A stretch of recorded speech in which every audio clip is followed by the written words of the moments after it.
That was a joke. Perfect timing. And we are live. Good evening, everyone. Welcome to Holy Crap, the Vlogcast. A vlogcast that comes from a skeptical point of view to answer some of the questions of why. This vlogcast started as a combination of spite and the Streisand effect because I like to hear myself talk. Seriously, who talks the most on this show? Me. You know why? Because my show. My rules. You don't like it, piss off. And I don't, so, whatever. Self-loathing. I'm Italian. Shut up. Part of this is to follow through with the old adage, sometimes the journey is more important than the destination. I am your main host. I'm known as Shujin Tribble all over the place. Shujin. You can find me pretty much everywhere under that name. It's kind of hard to miss me. Ask anybody that knows me. They've been trying. Oh Lord, have they been trying. Let me go ahead and introduce you to everybody because, well, it's not just all about me. So, from the top left-hand corner of the bingo card, where is your name? There it is. From just outside of, where is it this week? Just from outside of Bears Paw, Alberta, where it's a balmy -4 Celsius right now. Dallin. I actually know about Bear's Paw. Uh, As you should. Yeah, something about that self-loathing thing, like you're saying it's the Italian. You're a former Catholic, though, right? That's see, now that's why I say RC stands for recovering Catholic in this case. So yes, Roman Catholic, recovering I just Catholic, wonder if there's a little bit of the residual, self-loathing that they're so. I'm sure that there's absolutely no possibility of that ever having been the case. Mm-hmm. Gotcha. It's my story. I'm sticking with it. From the Midwest of the U.S., where I don't know what it's been doing for you over there, but you probably had a better weather than I did yesterday. I was telling everybody about it. Bridget, Yeah. Good evening. Good evening. Yeah, it's going to be one of those times. From just a little bit to the right on your map, assuming that you're using a... See, that's what happens. I hit the wrong damn button. Assuming that you're actually using a globe instead of a flat disc. I don't know what's wrong with these people. Joey, hi. Are you all dry now? Barely. I'll take it. There's a story behind that. And if you were Well, it's listening... good to have you. Yes. Yes, it is good to have you. And for those of you that are wondering what the inside joke of that is, you should have been listening to Dal and Joey and I last night. Friday night, but that's a thing later. We'll guilt trip you more about that one later. Don't worry, it's all your own damn fault. And from I don't even know what to call that. Yeah, just don't. We got enough shit on Renault Tech. Hi, good morning. It was until you tried that. No, yeah, no. The land of peach mint ice cream. Hey, look, the rules for setting up a impeachment are unconstitutional. You mean the ones that are set up in the Constitution? Yeah, those are unconstitutional. Yep. Excuse me, how much money do you make in a year? Because, damn, you should be, like, cleaning, I don't know, storm drains with a toothbrush. I know. I've seen it too. I got nothing to say on this one. I got nothing to say that you haven't already at this point. And there's far and away more that could, dare I say, could snowball out of control. I'm not allowed. I'm wrong show. So, see. Yeah, I was gonna say wrong show, dude. See, remember I was talking to you guys that you should be listening to us on a Friday night. Mm-hmm. That's part of why. Yeah, it's all about context. It is. It is. So yeah, luckily they're Scotch guarded from you guys. Yeah, that's a whole other thing. See, now that I went through all the bother of building the horrible scopes, I'm kind of wondering if I should ever haul them out sometime for us. Sure. You know what? Maybe not for. Maybe when we've got one of those, who cares what the hell we're talking about shows, and I'll start using. Oh, like when we do basically Cards Against Humanity. Something like that. Yeah, we'll see about that. Anyway, so Yeah, it's us. We're back. We're back to do stuff, and of course, thank you guys for hanging out with us. If you are watching live, and I do see that Stephanie is over there. Mhm. See, for those of you that don't know, on my screen, I actually put the live chat on this side of my screen now, so I'm not pointing the other way, and I don't have to cross over. So it's actually over on this side. So when I point, I'm actually pointing at the right side of the screen for a change, which on your screens as you're watching us is the right side. I'm I'm I'm just gonna leave it. I'm just gonna leave it right there. Luckily, since you don't have to do any of the crossing over stuff now, we don't have to get John Edwards on the phone anymore. Um, um, you know, I'm. This is not that show. This is not that show. I'm not going to go ahead and I'm not going to throw a gasket about this guy. I'm not going to throw a gasket. I will, however, say, why the hell does this guy actually have a job performing? Because I can't call it anything besides that. I can do you one better. Oh, good Lord. Please don't say the Long Island medium. I've got enough shit to live down having come from there. I graduated from the place. Leave me alone. Thank you. No. Oh, yeah, No. by the way, Stephanie and Beth. Good morning, Beth. Yeah. On the channel Animal Planet that I used to have back when I could be equated as happily married. Ah, the good old days. There was a show that my wife liked to watch because she liked crying or something. I don't know. But it was called Pet Psychic. Oh, yeah. Oh, yeah. Okay. Yeah. And it was basically a version of Dr. Dolittle. Except she could also talk to the dead pets of people. And there was a special segment on her show dedicated to her telling people who had just lost their pets that he's okay. Fluffy's all right. He's wherever.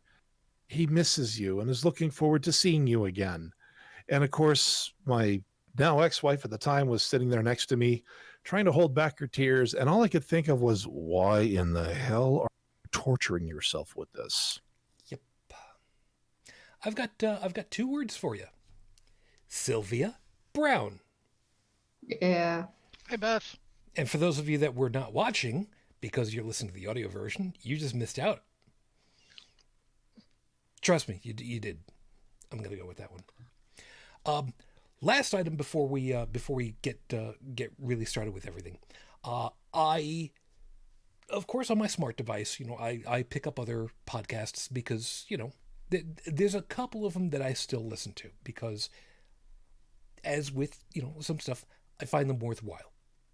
I have a personal investment in, well, one of them in particular, which is Ask an Atheist with Sam Mulvey out there in Washington State, your side of the country down. And we were lucky enough, we had Sam on the show once before. I want to see about having him back. But a couple of weeks ago, he was having a bad day. He'd found out that a buddy of his had passed, and instead of he really did not feel like he should be alone, but he kind of wanted to be alone, but probably not such a good idea. So he went to a pub nearby where they do his show, and he had put up a thing on Facebook that said, if anybody wants to join me, I'm over here at the place, and you guys might remember a couple weeks ago I talked about that I sent him a drink. I called the place. I talked to the bartender on duty, and I paid for him to have a drink. And I got a message from Rebecca of thanks for having done that. But on the most recent episode, of Ask an Atheist with Sam Mulvey, because that's the official name. He hates that terribly, but it's whatever. He did say an on-air thank you. Now I was not anticipating. I was hoping, but I did not expect for him to actually put out not just a thank you for me, but actually having explained the whole thing. So I just want to kind of put out there for everybody, every once in a while, you can do a little something special for somebody that's just completely out of the norm. It doesn't cost you a hell of a lot. Gets a lot of folks to have a good smile at the whole damn thing, and can probably do a really good for somebody's day.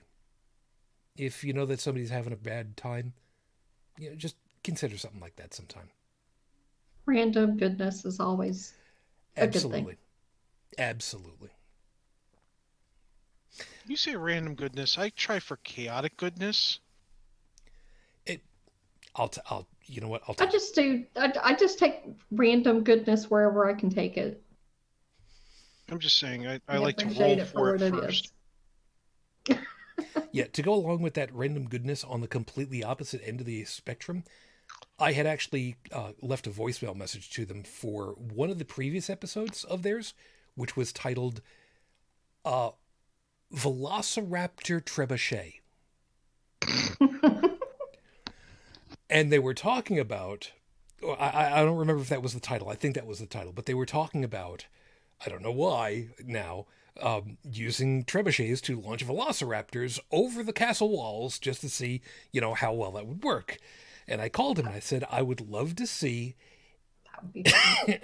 I would love to see if somebody were to just carpet bomb an area with a whole bunch of velociraptors kicked out the back end of a C-130 Hercules, whatever the hell the name of the damn bird is, and with a bunch of parachutes on them, like just carpet bomb them with all these things. And then I said, well, actually, I think what would be far and away more interesting would be if there was a misfire where one of the velociraptors kind of got loose inside the bird and things didn't go quite to plan, but you have fun with that idea. And he had a good laugh. He had a really good laugh about that. Okay, I want to see the next Jurassic Park movie now. I can't pronounce it. Archaeopteryxes would be cool too. Oh, you mean Archaeopteryx? Yeah, Archaeopteryx. Yeah. And now, and how does Bridget know that? Well, she plays a lot of Ark. What about the motherfucking pterodactyl? Yeah. Pterodactyls are kind of harmless. They I don't know. The worst. Some people got the joke, others obviously missed it. Apparently, that's just me. Anyway, so how about I just go ahead and get the damn thing started tonight, because I've got a thing for you guys. So to start us off with 5 minutes on the clock, why do I still have everybody's name on the screen when they're not supposed to be? Because I'm supposed to switch. I need a thing so that I can switch off everybody else's name. I need a toggle switch. You need a new scene and then transition to it. Yeah. Oh, yeah. That's because I didn't transfer over to the new scene yet, because that's the one that's got the timer on it. I'm an idiot. So, with 5 minutes on the clock, your 5-minute freestyle starts right now. Mad. I've talked about this one before. I am mad about mad. And I don't mean mad as in I'm just cuckoo for Cocoa Puffs. No. No, I'm mad about mad. As in I'm angry about people who decide that mad is the way to go. MAD standing for Mutually Assured Destruction. It's the greatest way of preventing a war because nobody is stupid enough to pull the trigger on launching a nuclear arsenal because everybody else will launch their nuclear arsenal, and that way nobody will go ahead and start a war because, I mean, who's going to be stupid enough to go ahead and completely destroy the planet and its entire ecosystem? This has been rolled out in recent times over the last week, where I had to deal with somebody, yet again, about guns. Everybody should have a gun. If everybody's got a gun, then nobody is going to want to go ahead and use a gun because they know that everybody else has got a gun, so they don't want to use a gun because nobody's stupid enough to go ahead and use a gun because everybody's got a gun and everybody's going to shoot everybody else. So let's backtrack this just a little bit. Let's go from the microeconomic level where everybody's got a gun. Everybody's got a Derringer. Everybody's got a Derringer. Over under. 2 shots. Boom. Good. He took a bullet. Now, who else wants the other bullet? Who? Yes, that's a Kenny Rogers thing. Don't worry about it. Let's scale this up to the macroeconomic level. Nuclear weapons. The United States has got them. Russia's got them. Great Britain, India, Pakistan. There's a couple of others, but we don't want everybody to have nuclear weapons. Why? If you're that gung ho that everybody should have a gun at the micro level, why are you advocating for there to be as little nuclear propagation as possible? Shouldn't it ramp up the same way so that nobody wants to go ahead and be the first one to launch a nuclear strike, because then everybody will launch a nuclear strike and everybody will end up getting hit with something, so nobody's going to want to go ahead and shoot, because if everybody shoots, then there's going to be nobody left to go ahead and shoot at the whole thing. What's the expression? War doesn't decide who's right, only who's left. So, I know that microeconomics and macroeconomics don't always work in simpatico with each other. There are certain things, there are certain nuances that don't quite work the same way, but the final tally says, are you bringing in more money than you're trying to spend? How do you figure out what the right convergence of those graphs is? Yeah, I learned a little bit. I didn't learn a lot in college, but I learned a little bit. Why don't you want it at a country level? Why don't they have all the power and ability, all the weaponry, so that they can defend themselves? Isn't that what you want? Isn't that what you're advocating for? Everybody should be able to defend themselves from everybody else? Well, you start from the individual. Individual's got to protect his home, himself, and his family, his castle. I'm looking at certain states here from being invaded. Okay. So let's move up to the state level. Isn't that what the state militias are supposed to be for? To protect the individual states inside of the Union. Okay, well, you've got that. Then you've got the federal level, which standing army really wasn't supposed to be a thing, but we've got it now. It's supposed to be able to prevent anybody from invading and coming after you. Shouldn't they have the same right? Shouldn't they have the same privilege, the same expectation of safety? Why should you be worried that somebody's going to pull the gun the first time on a nuclear weapon? Because you know sooner or later somebody would be stupid enough to do it. That's why arming every last man, woman, child, and chicken, there's something in the news recently for that one, doesn't work the way that you think it does. This is not the Wild West. You ain't Annie Oakley. You ain't James Bronson. It doesn't work the way that you think it does. Grow the hell up. This is episode 295 on the docket, Your Honor. Love Conquers All. Now, this past week, of course, was... Monday was Martin Luther King Jr.'s day. It's one of those things that is a little difficult for me because he's one of those people that was wildly influential. He had stuff that he did that was exceptional for the world that maybe they didn't even think about it. Not the least of which was keeping Nichelle Nichols on Star Trek originally. Wouldn't have been the same without her. In any case, we are going to talk a little bit about one of the quotes that I put into the show notes. I'll read it off in a little bit. But some of that message is really, really needed these days, and it's nothing to sneeze at. Jesus, really. So we're going to kind of touch base on all that. I did go up looking information for Rafe Badawi.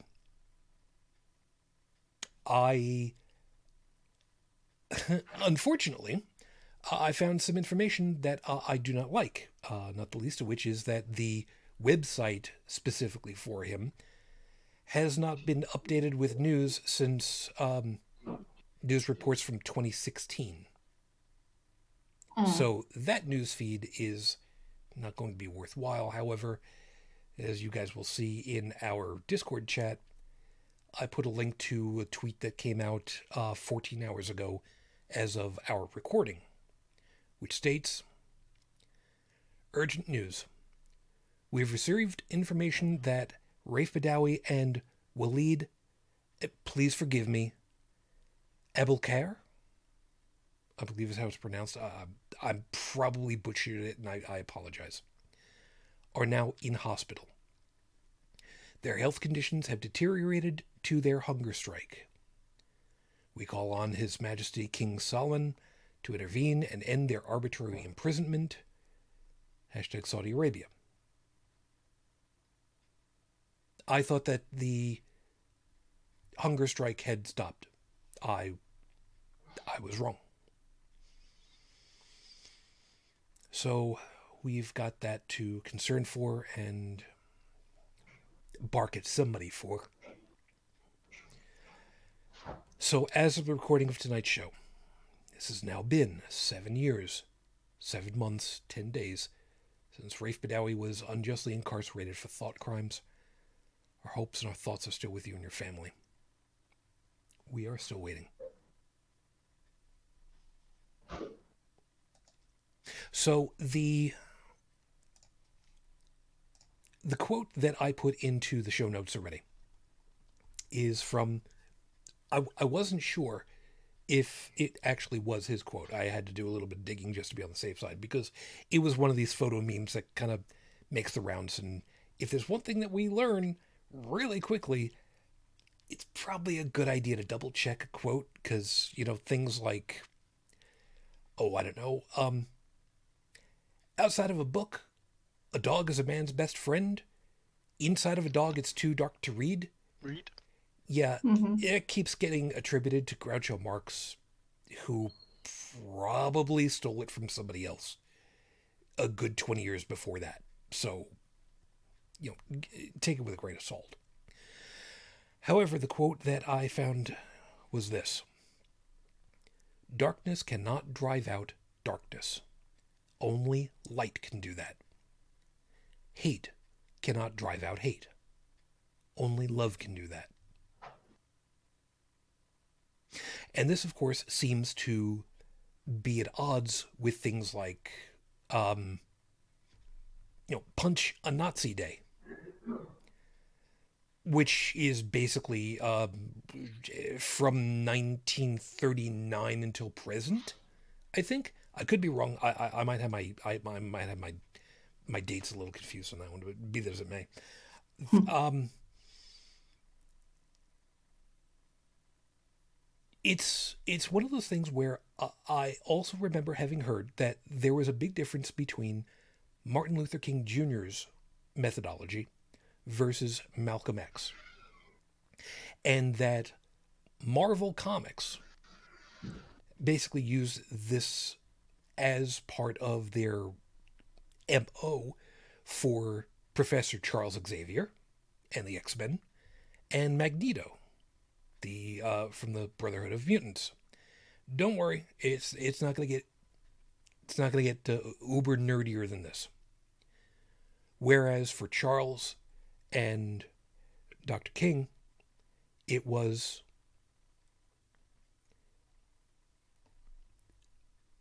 I forget exactly the way that it was worked. It was change through peace versus Malcolm X, where it was peace through any means necessary, which was oftentimes highly confrontational. There are a lot of back and forth as far as to what's the right way to go, what's the wrong way to go. Is there a right and a wrong way? So we're kind of gonna go back and forth on this one just a little bit between the revolution needs to have happen versus why can't we just teach and make the societal coup, I guess maybe the best way of putting it, a gradual, gentler way where we don't have students at Kent State being shot.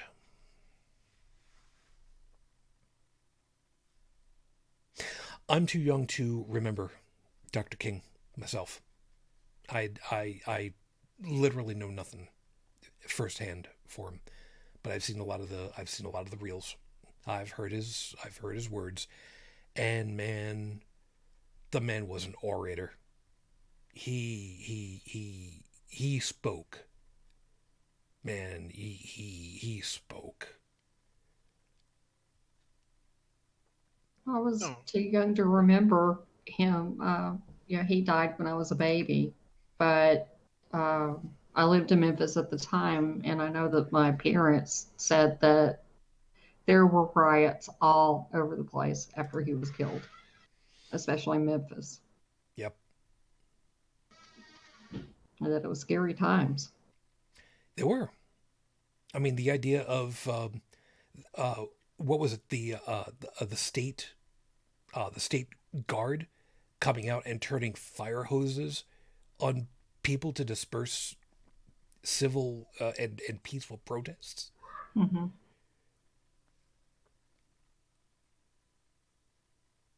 I mean, let's face it, that's a twofer. That's a lot of water. It's a lot of cold water. That's nasty. It does nasty things to you. I'm thinking about there is an actual physiological thing that happens when the human body, goes into cold water. Normally, there's a reflex to inhale, which is part of the reason why people that fall into icy waters have a really really bad time of it because they'll inhale water really quickly. So yeah, cold fire hoses. Yeah, you could have somebody drown. Yeah. But of course, who'd be thinking about that? I mean,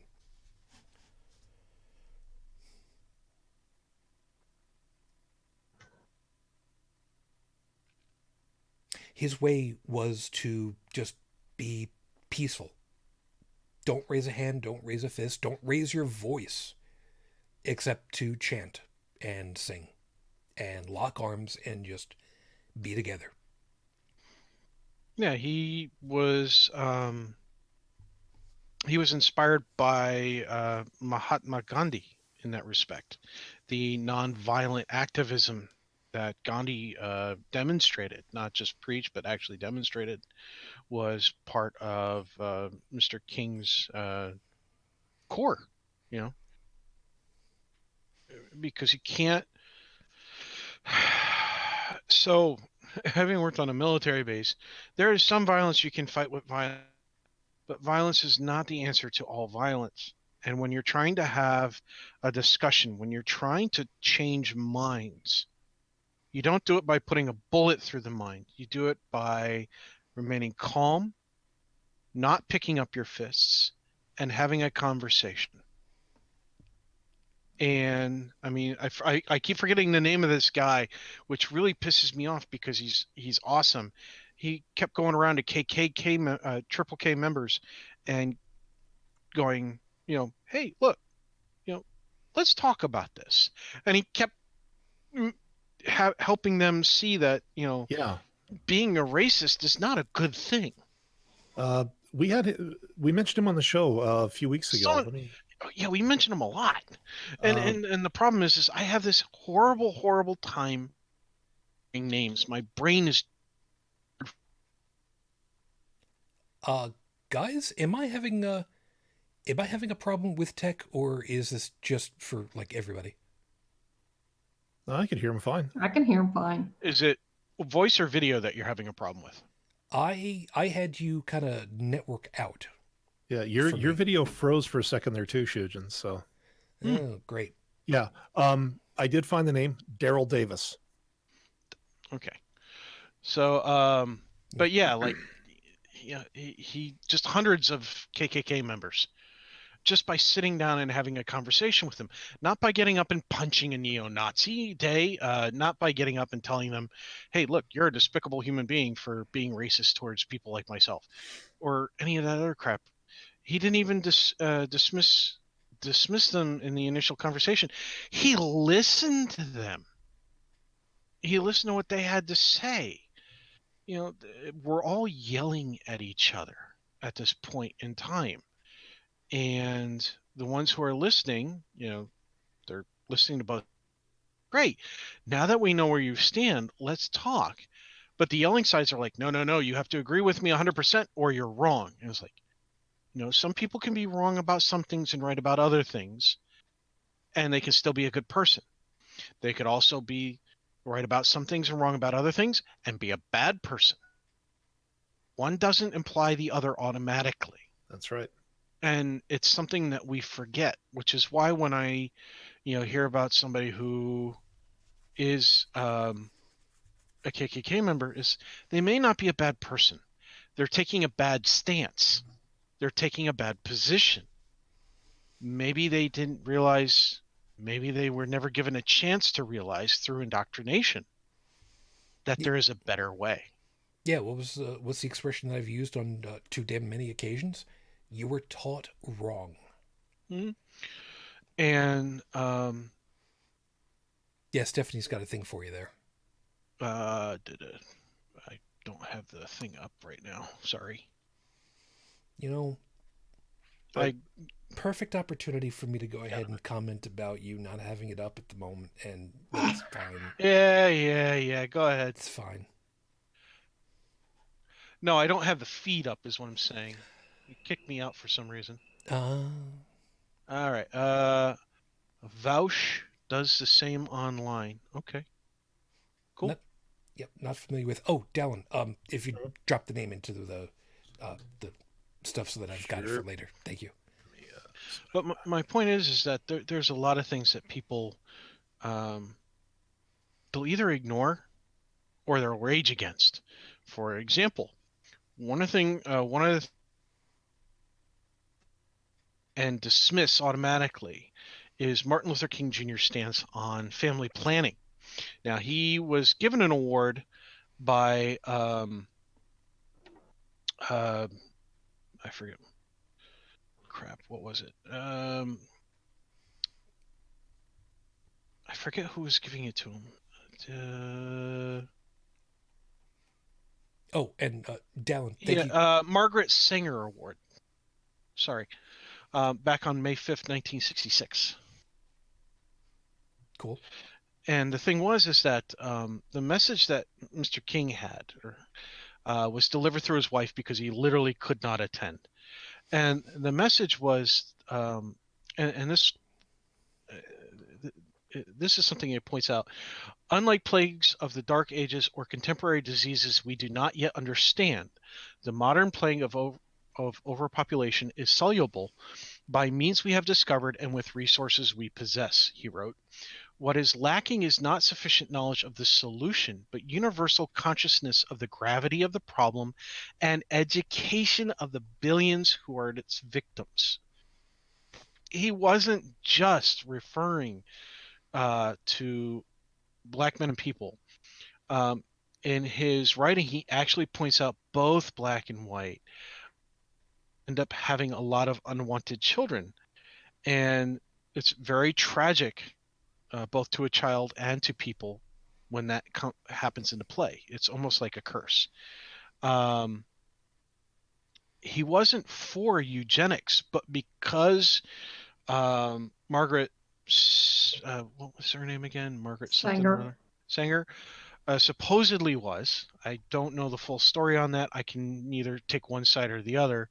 They dismiss his words on it, saying that, oh, he was misled and this, that, and the other thing. Is like, he was talking about world resources, not just families that can't afford to have a kid, but we also have a problem on the planet of more and more and more and more people, and he wasn't talking about just killing a bunch of people. He was talking about not having the kids in the first place for families who don't want to have kids, and that we have solutions. Even back then we had certain kinds of solutions.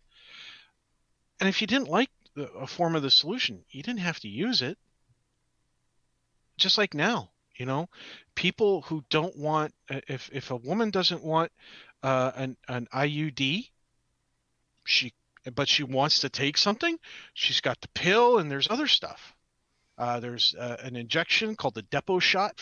I forget what the full name of it is. There's even a patch that a woman can wear. And then for guys, there's things that we can do. We don't have to just get snipped. They're working on a pill for that. We can wear condoms. There's a lot of things, a lot of options that prevent the creation in the first place, regardless of whether you opt for it begins at conception kind of crap. We can prevent conception to begin with in the first place. And the second piece, some people hear that, they're like, oh, you're a bad person because you're trying to kill babies. And it's like, wait, what? No. I'm not trying to kill babies. I'm trying to prevent unwanted pregnancies because we have a resource problem on the planet. We have resource problems in various countries. It takes an undue burden on every society. It takes an undue burden on other people. And if you want to see what it's like, just go visit an orphanage. Yep. Just joining us from across the pond over in Paris, France, Joseph. Good morning. Glad you're able to make it. How you doing? Yeah, good morning. Sorry I'm late. No, it's quite all right. I mean, Saturday, I would expect that Saturday to Sunday, I'd expect that you'd want to sleep in a little bit. I mean, getting to walk around a lot the last week, I think. No? Well, not so much because my job is right across the street from where I live. Oh, that's right. I Nice. forgot about that. Yeah. Yeah. So it's kind of hard coming up with an excuse for being late. Yeah, there's that. There's an old lady in a wheelchair and she stuck behind her and she wouldn't move. Anyways.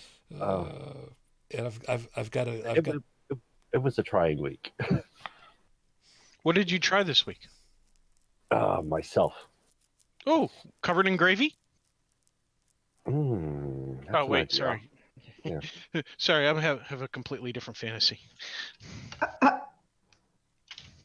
Meanwhile, the first thing that was coming to my mind as far as to, how to excuse yourself for being late, all I could hear in my head is, but I'm a little tired. And there's some people who know exactly what I'm talking about. And like I keep saying, you're my people. Yeah, and when it comes to the fact that I'm living in France, I'm sure there's other suggestions. Cheese and digestion, maybe. It could be. There's a whole other thing for that. Anyway, later. That's a flash What's animation for today's later. topic? Dr. King and his idea that we need to use peace, love, and understanding instead of necessarily punch a Nazi. Which I'm not saying punch a Nazi is a bad thing. I mean, it's been rather popular since the early 20th century. It continues to be. But that's I understand being of Jewish culture and having a Jewish background and Jewish family and everything else. Despite being an atheist, I understand the desire to punch a Nazi. My family was almost wiped out by Nazis. At least one side of it was. So I understand that when somebody is doing, the high five, and they've got that wonderful little double lightning bolt on there, you just really want to high five them in the back of the head and go, look, you're being an idiot. Or they're spouting something off and you kind of want to introduce them to Mr. or Mrs. Knuckle, I'm sorry, Mr. or Miss. I'm not going to assume Mrs. I understand. I empathize. I understand the desire to go, you are hurting me and I want to hurt you back. But that is your emotions screaming. And one of the things that we've seen is not screaming, but listening and talking peacefully. It's more effective in the long run. We just need to stop screaming. We need to stop punching. But and it's hard. It's not easy. I will never ever easy. Because I've punched brick walls when I've gotten pissed. Ouch. Yeah, my right hand is slightly messed up from that. But I learned a lesson about punching brick walls. They usually win, which is why I don't do it very much. I've hardly ever done it, except for that one court case. When I've been wronged, and I think this should go for other people too, I'm not sure, just speaking for myself, but what's most important to me is that the person who wronged me realizes what they've done, that they acknowledge it. Yeah, they realize that what they did was wrong, and that's, like I've said this before, like that's coming forward with that is, for me, they're 90% forgiven already. If they want to repair the damage they did, so much the better. But I mean, just whatever you've done, just stop doing it. Yeah, but therein lies the problem. That getting to that bridge, never mind over it, for some of these groups, and something tells me that we're gonna kind of keep running through this thing because the friggin' neo-Nazis. I know. It's no easy. I make it sound easy, but it's no easy obstacle. No. And I mean, when people are stuck in clan mentality, there is no right or wrong. It's what my clan is doing and us and them. So there's all that to deconstruct before you can even get to any rational conversation. And therein lies the problem. Even getting to that bridge. Because if there is no willingness to even entertain listening, never mind acceptance, it's verbally smacking a wall. It's just simply not going to go anywhere. And I think that's a really tough idea to go with. Yes. Oh God, I've got her in my head again. Heretic Woman is giving me all kinds of shit in my own head because, yes, you need to love people, but God damn, these people that want to kill other people don't deserve to be forgiven straight away. They need to be hit in the back of the head with a 2x4, or if that's not available, a 4x4. That's perfectly fine too. A Buick, maybe. See, that's the thing. You have people who have been fighting each other for so long and killing one another for so long. Irregard sorry, we don't even that's redundant. Grammar, Regardless, slammer, bammer. fight me. Um Regardless of whether or not they remember why they even started fighting in the first place. It's so ingrained. It's so indoctrinated in them from birth, and it's so easy. It's easy to hate. It really is. It's easy to not like that which is different, to dismiss that which is different, to not even put it on the same level as a fellow human being just because it's different. And how do you stop that? How do you break that cycle? Sometimes some people find their own way out of it. Congratulations, you have beaten the numerical odds. And then other people, sometimes they're shaken out of it. An event happens, somebody close, somebody dear, something just random, whatever. And then, unfortunately, most never get out of it in the first place. Some do actually just go, I'm really tired of this crap. The hell with this crap. I'm moving on with my life. Bravo! Yeah. So again, this sort of mentality is more a reaction than anything. It's again, can I add to the mix a lack of critical thought? Because I mean, if you don't think about what you've done, you just react. A lot of people don't even know why they do what they do. Like I was saying before, the mantra that I have, you were taught wrong. How can you question what you are doing when you have literally no concept that there is anything else? That's the problem. And I think that's where the love part comes in. There are certain people that, I don't like to say it this way, but there are certain people we will never get through to. They will never listen to us. They will never entertain. They will la la la. They will be the screaming evangelist in Walmart. You guys have seen that video recently, right? Mm. But those aren't the people that we can do anything about. They're the ones that we have to say, look, this is an example of what many other people see. This is the prototype for what you learned. This is the archetype that everybody else is basing their preconceived notions against. I don't think that's who you are, and I want to find out who you actually are. Can we discuss? And like the video for the lady screaming at the store. Wow. That's also an example of somebody who has potentially something wrong with their brain chemistry, or their body chemistry is off and it's affecting their brain. Again, either or, something is affecting the brain some way, shape, or form. And when you have somebody who their brain is, hold on, possibly. Yes, possibly.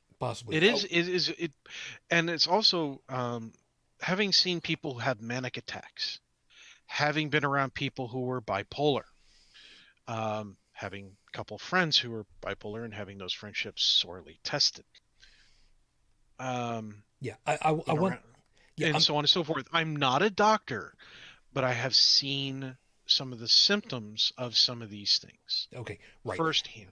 Right, and I want to make sure that everybody understands we're not trying to make any kind of a value judgment on the woman. We're not trying to make a medical diagnosis on the woman.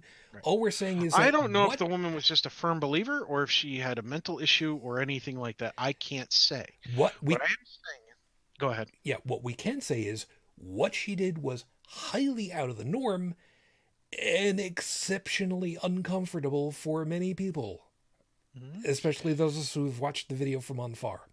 and how she reacted to those around her, Yeah. those who were trying to intercede, Do you have a link to share this? similarities with people who have things going on upstairs that shouldn't be going on, or vice versa. And so when we see somebody in a situation like this, it's not unkind to recommend some help. Not because of their viewpoint, but because of how their viewpoint. Yeah, there's It's one thing to go up to somebody and go, "Hi, look, Jesus loves you. You should pray. Have a nice day. Bye." And another one going, "You need to stop what you're doing and pray right now." And it's like, most people don't normally act that way. There might be cause for an alarm. Maybe seek some help. Because if there is something going on upstairs, the sooner a person in that situation gets assistance, usually the better off that person's going to be. There's that. There's that. But again, I'm not a doctor. Yeah. Joseph, you were.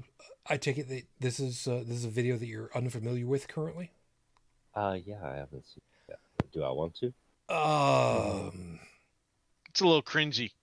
So that's a loaded question. It's highly cringy. But hey, that's what we signed up for. So basically, a guy's trying to check out, and a lady is basically getting extremely manic about how he's going to help, and she's trying to save him. And it just goes from bad to worse. Yeah. I can't, with situations like that, I can't stop comparing to a badly programmed robot. You know, when I you haven't program, seen it, so I guess drop a link in the chat. Okie dokie. like, people tend to get hysterical when whatever they're programmed with is confronted with reality, and the formula doesn't work, so they don't know what to do. Why after she had already started going after the guy, because most people aren't just walking around with their cameras on record most of the time. It's usually after a bunch of stuff has happened, or one or two key. My curiosity is, what was the trigger? Was it,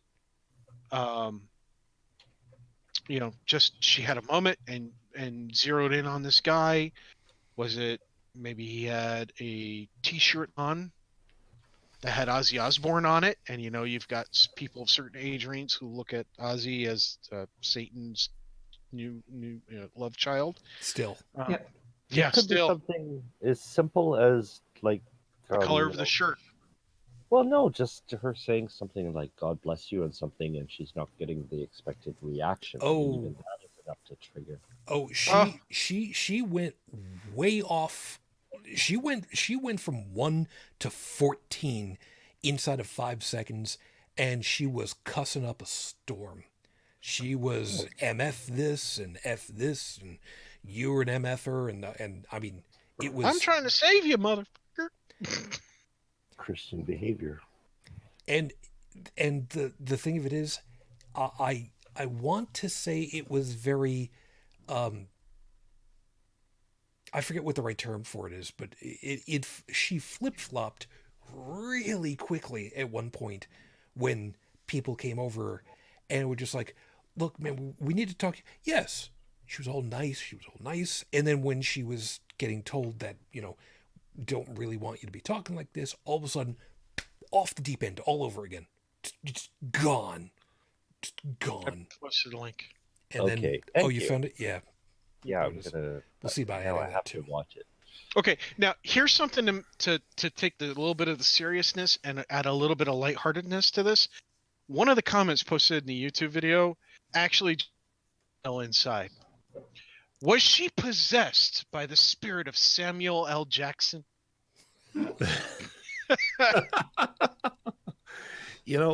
This reminds Thank me you, of Neko designer. Thank you. Nice. there was a show on ago. It was kind of like a Trading Places show. I don't know if you guys had ever heard of this. Yes, I've heard of trading more like trading wives, right? Yeah, I think you But know what I'm talking. You know the one.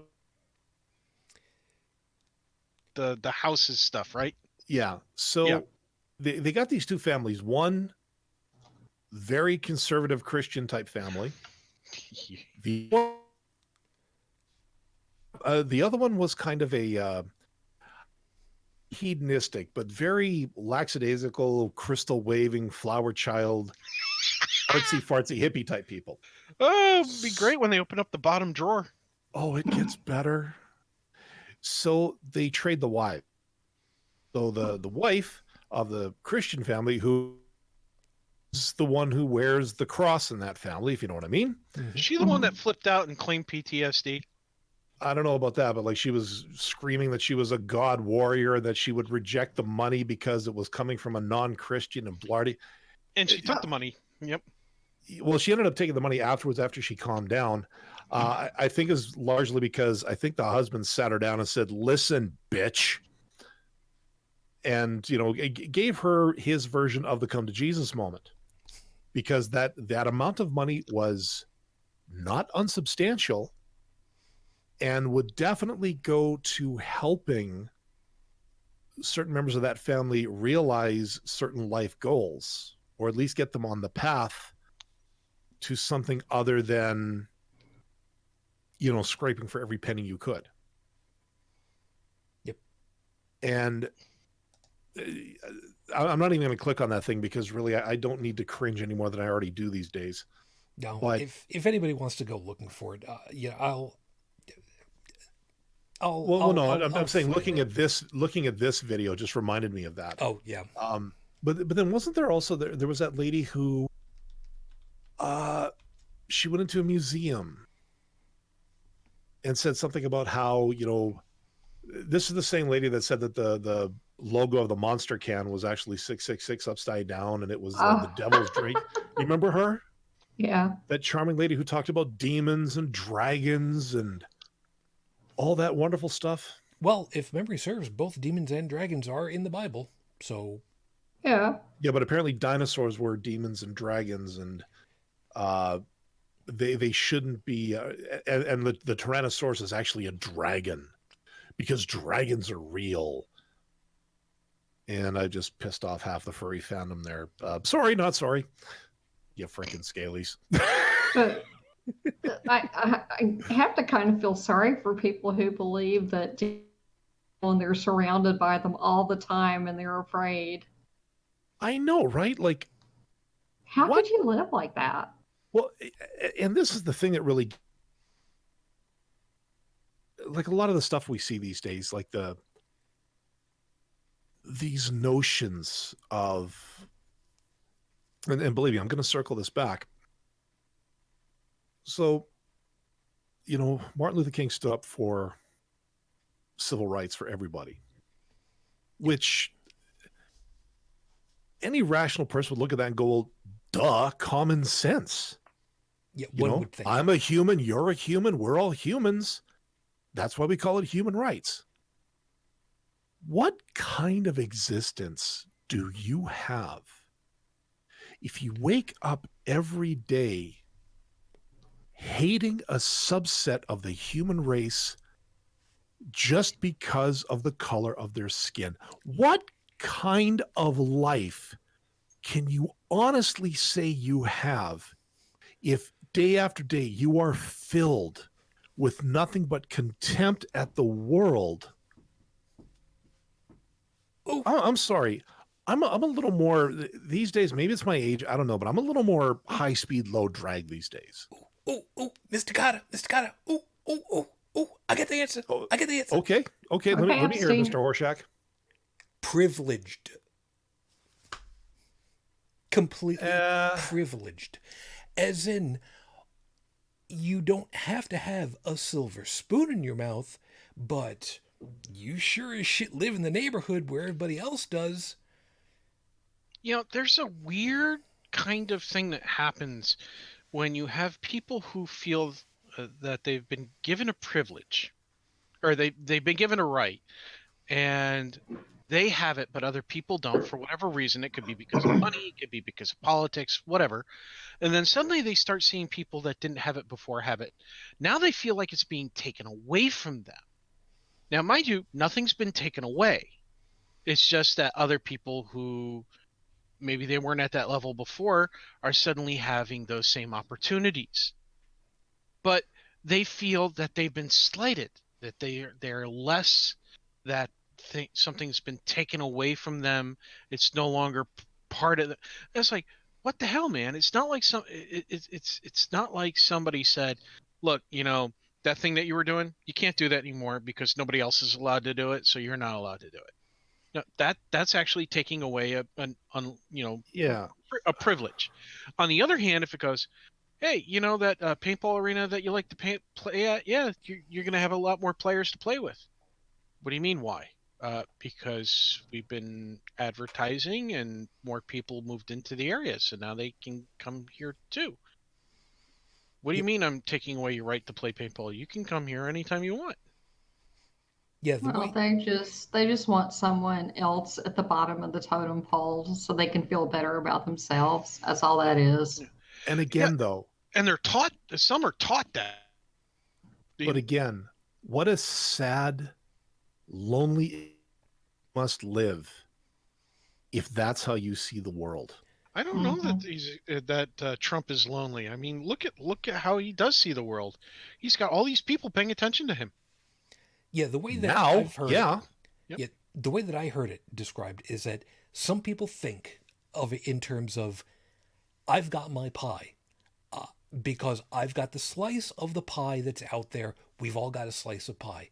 Well, now you're trying to take away a part of my slice of that pie when everybody else is saying, no, we're making a bigger pie so that more people can have the same size slice. You've got the same slice as everybody else. We're just making a bigger pie. Yeah. But because they no longer get all the attention points that they wanted before, that they were used to having. They're no And longer that the special.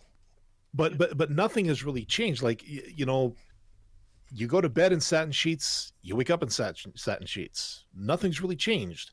The fact that a new neighbor just moved in, a block away from your estate, which was, originally abandoned because no one could afford it, but someone finally could afford it. That's not going to change the fact that you still go to bed and wake up in satin sheets. But I don't know. Like, maybe it's because I've never had enough money to consider myself like a mogul of anything or like a pillar of finance or anything like that. Well, it's not that.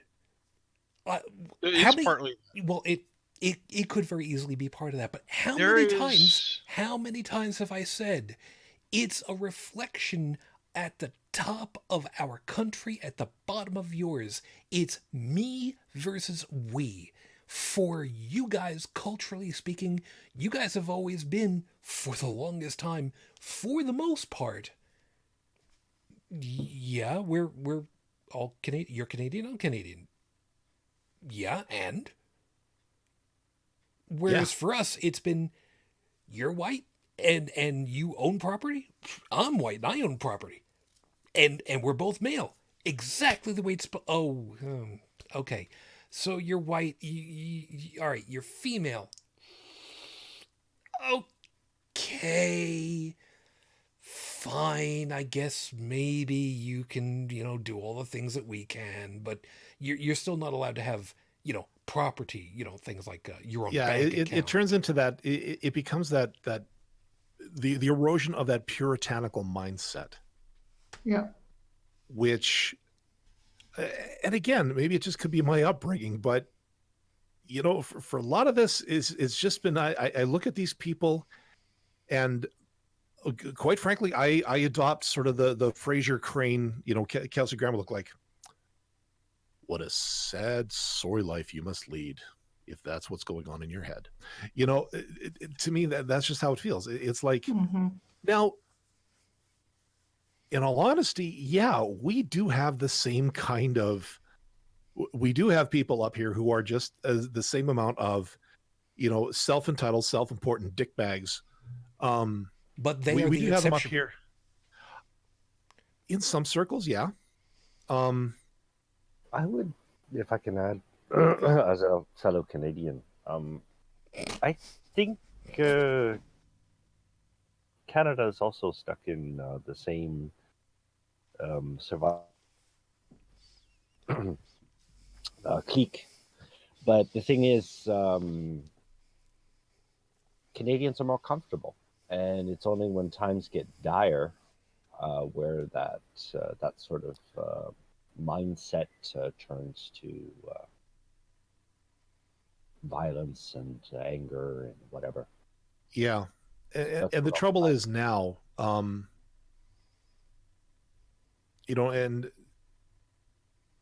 what we're seeing, these days, especially down in the States, is nobody's willing to listen to anybody anymore. No, everything is saying. Yeah. Everything is punch a Nazi, punch a racist, punch a libtard, punch an SJW, Punch a boomer. punch a boomer, punch a millennial, punch this, punch that.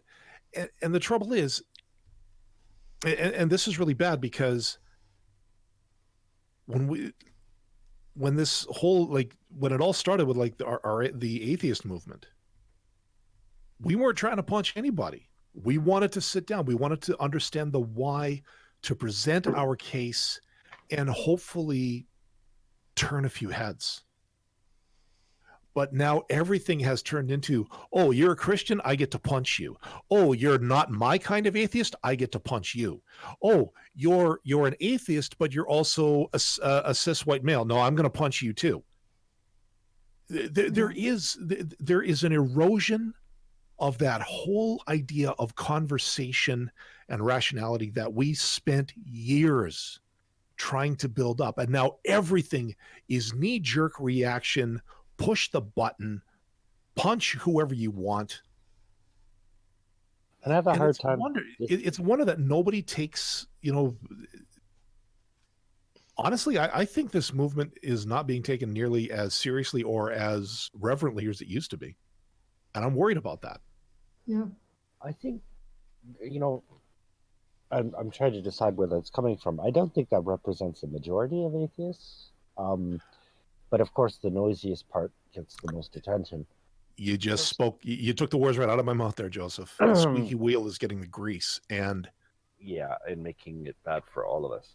But I'm wondering where that kind of reaction comes from, because it's either a lack of critical thought, pure laziness, or It comes from two places.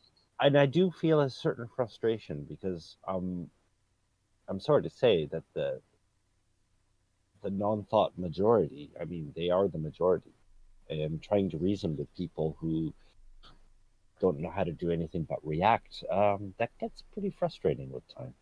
Yeah, it comes from hate and fear. Yeah, but the thing is, aren't the people who we look up to, instead of trying to help us push past that hate and fear, they're amplifying it.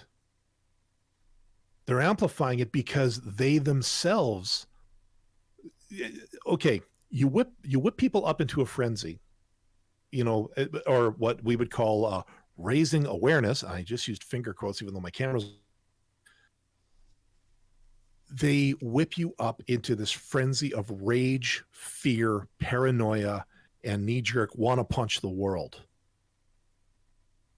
But they also try to engender the hopelessness that certain evangelicals like to play with.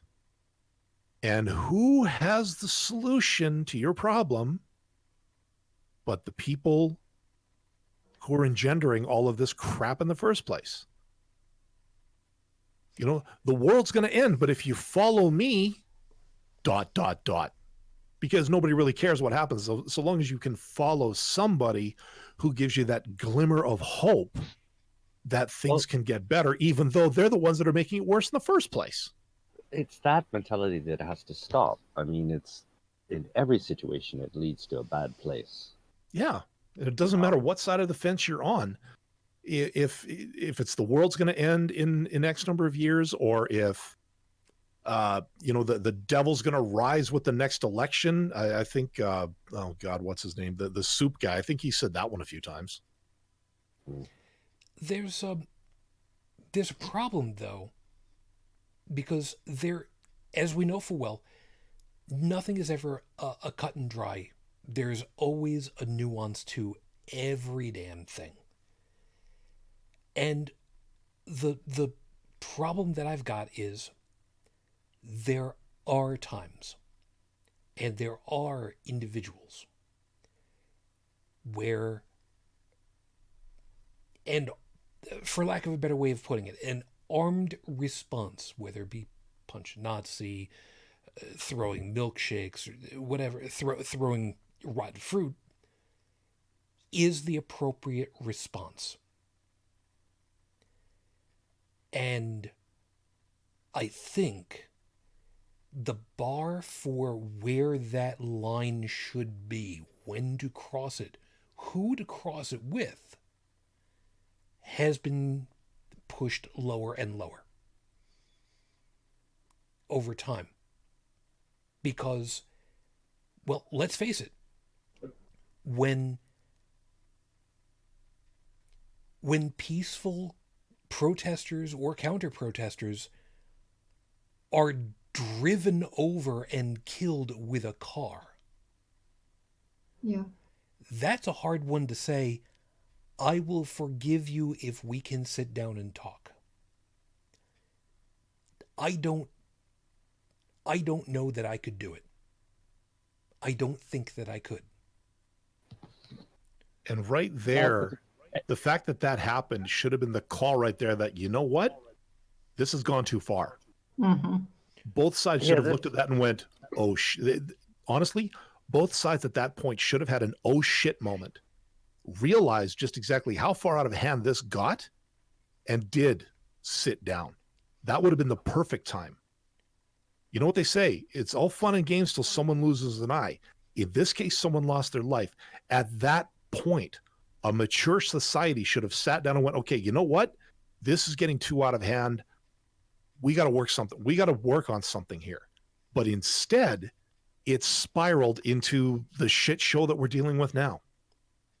Yeah, and part of that more is, people planning crap like that. and part of that problem is caused by the public-facing, loudest spoken human factors, such as politicians who gloss over it, politicians who don't actually condone it, and they try to make it seem like, well, they're not the bad guy for running people over because, the other side's not very good either. It's like that's like saying, oh, that person over there deserved to get raped because they had thoughts of raping somebody else. Well, people who do that only are thinking of their own. And that's the thing. There's a lot of it right now, especially in American politics. There is a lot of the people who have other people's attention. And when they do these things that are not healthy and are not beneficial, the people who are like-minded act on that and are encouraged by it. But that's exactly it. It's like that woman in Walmart. If she had somebody from her church there, she would probably be cheered on by that person. Whereas everybody else, yeah, well, but I'm just trying to describe a mindset. Okay, sorry. Or it's like, okay, watching a debate, like for example, the famous Ken Ham Bill 9 debate.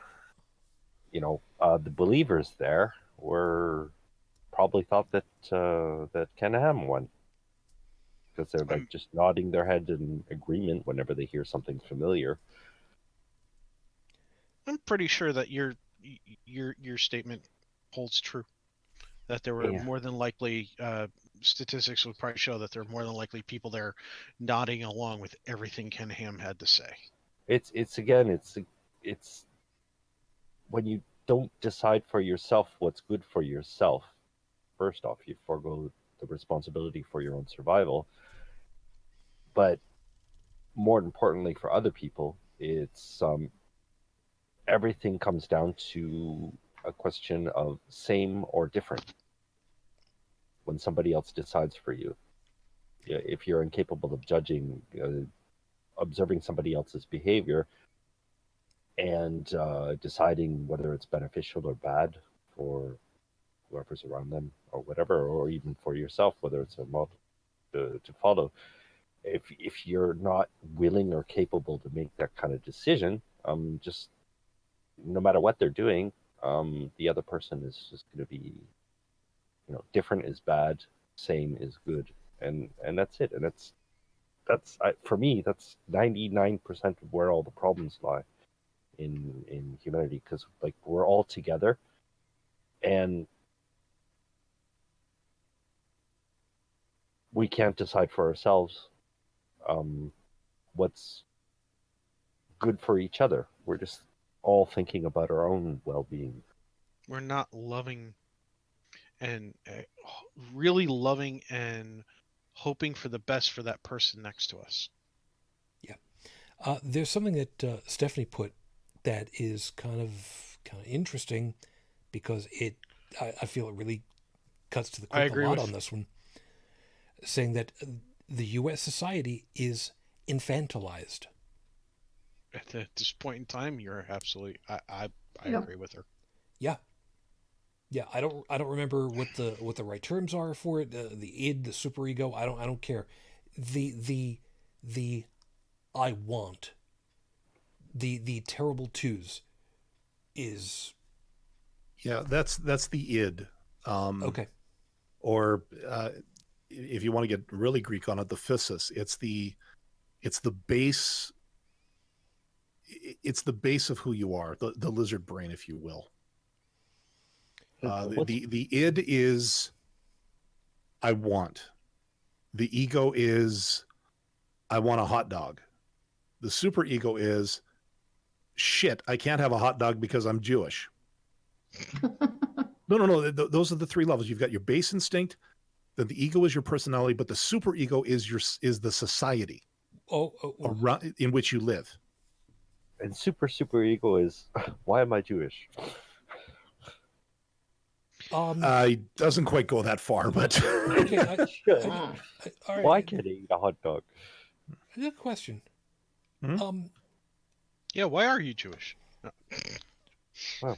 No, Not my that fault. was a bad joke. I'm not. The Why not? obviously not watching your video. The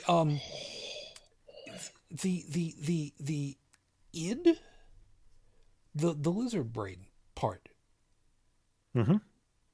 Is that the part that has the most authority when it's a matter of, for lack of a better way of putting it, life or death?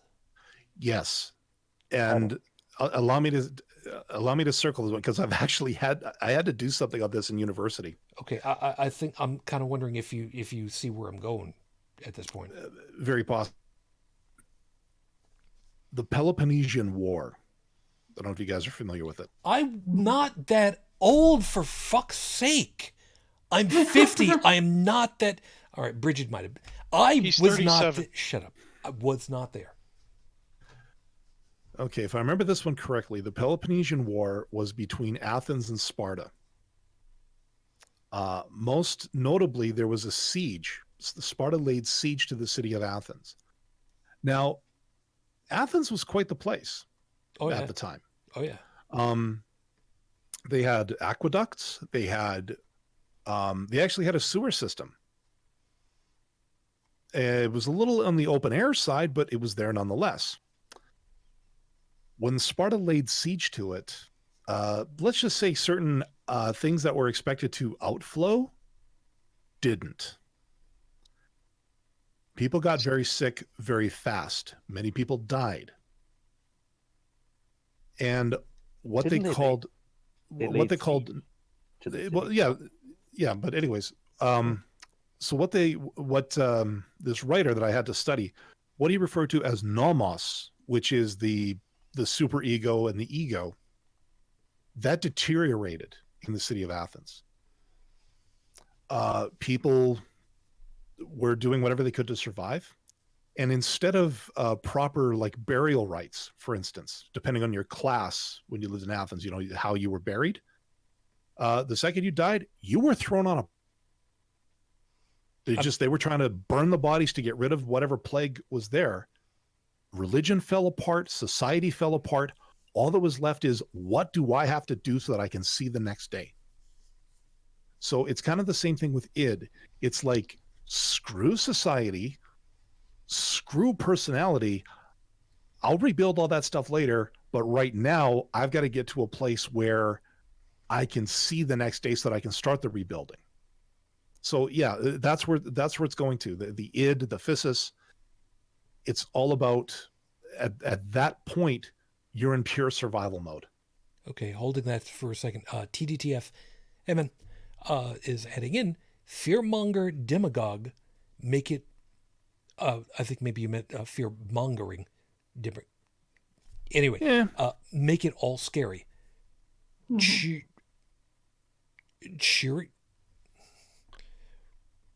You know what? Let me look that one up. Yeah, I want to get a pronunciation on that one because I've seen that one before. I think it's a Greek term. I could be wrong. Chirigian? Dallin will get the. Yeah, here it is.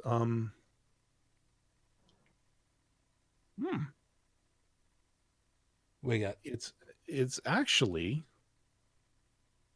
Here we go. So help me, I'll punch you in the nose. You say it's pronounced Bartholomew. No. No, it's Bob. Chirurgeon. Or chirurgeon. It's actually an archaic word. It's an archaic version of the word surgeon. From the 13th century Middle English. Ooh. From the Anglo-French. Like it's an old way of saying surgeon. Okay. It's pronounced Kiergan? No, chirurgeon. Chirurgeon. Yeah. I'm sorry, I've just got the Kurgan in my head now. Okay. Make only one way to fix it. Politics follows suits to win. Now, see, he's laughing at us because you just. No, he's laughing at the fact that I had to go look up that damn word. No, he's laughing at us because you went ahead. You had this word come up on your word a day calendar. So don't be making us look like we're idiots because you're trying to show off that you suddenly got this smarts compared to us. I got 3 words for you: Final Fantasy 14, bitch. That's where I saw it. Cut that number in half. So the remake's coming soon. So will it have chocobos? Of course they have chocobos. Okay. So here's where I'm going with the whole damn thing. I'm kind of wondering, for those of you that I did not live through the time of the decline of the Roman Empire either, okay? I don't want to hear shit. So I'm kind of wondering if the decline and fall of the American Empire is kind of following the same way that I've heard people discuss it, that wages have not continued on. Inflation has crawled up, and fewer money going around for a whole bunch of other people who have got to scrimp and save and claw their way through to the next couple of weeks or months. And I kind of wonder if a little bit of this is where some of that, well, I need, not necessarily I want, but I need. And if you get in the way of that, well, then we're going to kind of come to blows. Because, go ahead. It's again, if you compare the fall of the Roman Empire and present, the fall of the Roman Empire basically came around because of the collapse of their slave economy. But this if you look at slavery slavery is actually another form of wealth disparity, and that's kind of the situation today. We don't call it slavery, but I mean, there's one part of the population who can't even afford housing or food because their wages are so low. Mm-hmm. Yeah, there's I've said this before, but back in the days of slavery, at least the slave owner would give food and lodging. They don't even do that. Yeah, because a slave was considered, akin to an animal, and back then they knew to keep their animals well fed, like their horses and stuff. But I think that some employers consider their employees to be that way. But instead of providing food and lodging, they say, "Fuck you, fend for yourself." Yeah. Yeah. It's even worse in a way. Well, indeed, because there's the only responsibility that the employer feels is to, hand out a pittance. That's it. You can be replaced. That's just it. Like, here's your money. And just remember, if you don't like it, I could replace you tomorrow. Which actually kind of falls into something I was I put on tonight's weekend update. There was I found this one kind of weird because it was a KFC employee who had a bit of a disparity over their paycheck and ended up driving their vehicle through the drive-through in a perpendicular sense, not going through to pick up food, but going into to introduce the engine block of their car or of their vehicle to the building. But what I found really weird is the fact that the vehicle in question was a Ford Expedition. And you guys know what that is? It's a big car. Yeah, I drive an Escape. It's considered a crossover style SUV. Yeah, I almost bought thing. a Ford Escape. Yeah. Then you've got the Explorer. I've driven one of those things. It's a tank. The Expedition is bigger than the Explorer. As a matter of fact, the engine noise on that thing sounds less like a internal combustion engine and more like a turbine. Let's just put it this way. It's an 8-seat passenger SUV. Yeah. It's big. Yeah. Which makes me wonder, how does a dude working for KFC afford something like that? But beside the point. Hold on. To be fair,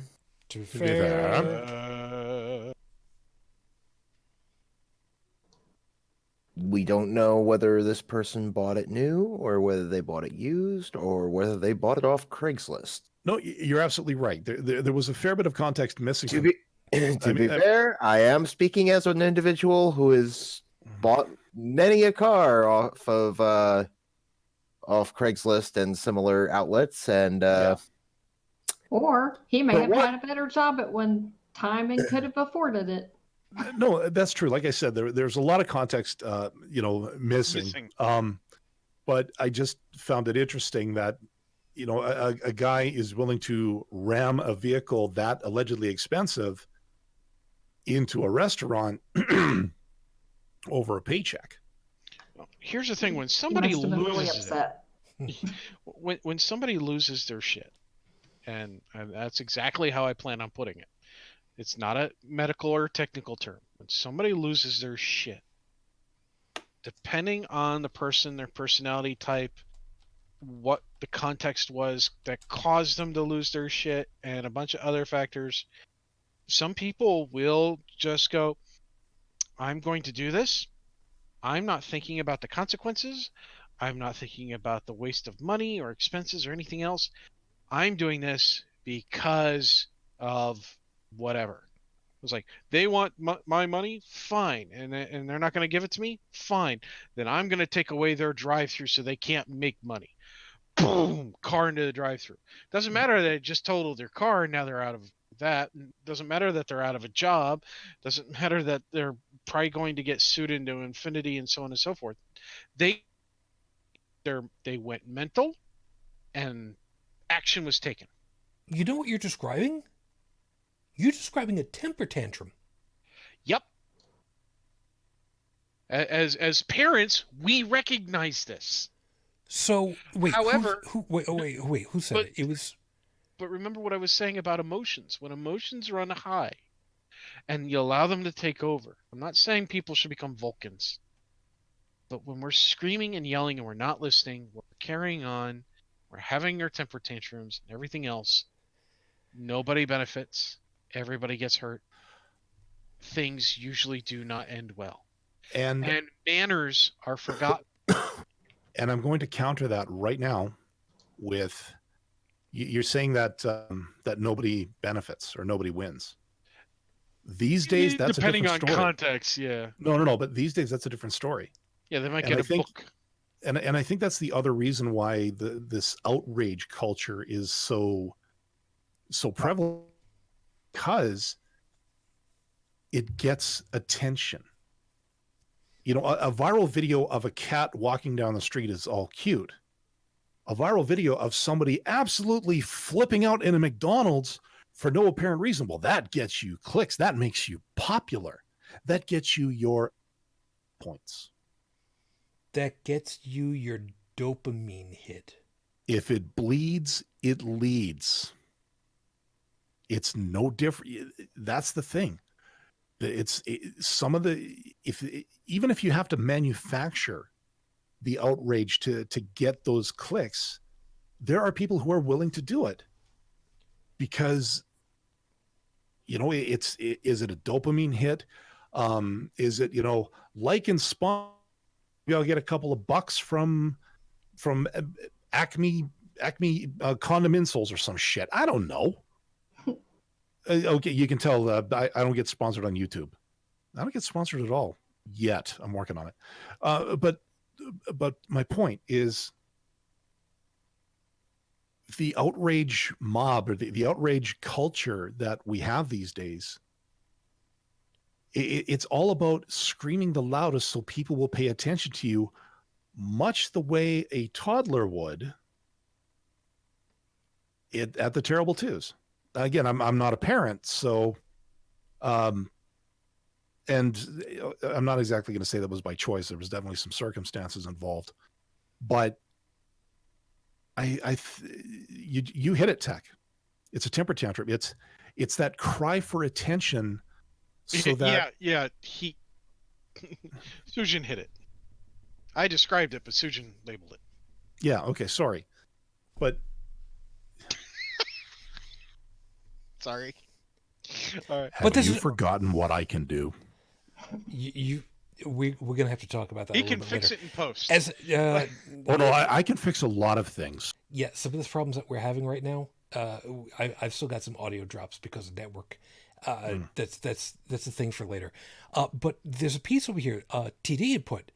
I think there was a correlation with the perception of self-worth, specialness, uniqueness, is linked to increase in belief systems that emphasize that, and there is something to be said for that, because the special is the one that is going to get away with whatever. But there's also the hopelessness of, if I drive this car, this good car that I've got that's working great otherwise, into the building, I don't care. What are they going to do? They're going to possess the car? They're going to sue it out from under me? What else can they possibly get from me? I've got almost nothing anyway. That's the problem.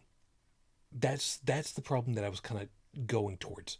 When you have less that can be taken away from you, what have you got to lose? There was a line from The X-Files. I never watched it myself, but there was a line that kind of came my way that I heard about. And it was that the cigarette smoking man, who, by the way, swore that so long as he lived, Buffalo would never win a Super Bowl. So, by the way, guys, screw you. Thanks ever so much for that one. He was instrumental in having Agent Mulder's mother not die from whatever it was that was going on. And when he was questioned about it, he said that the most dangerous animal is a man with nothing left to lose. And his mother would have been that one thing left to lose. So if Mom stays alive, he's not nearly as dangerous as if he had nothing left to lose.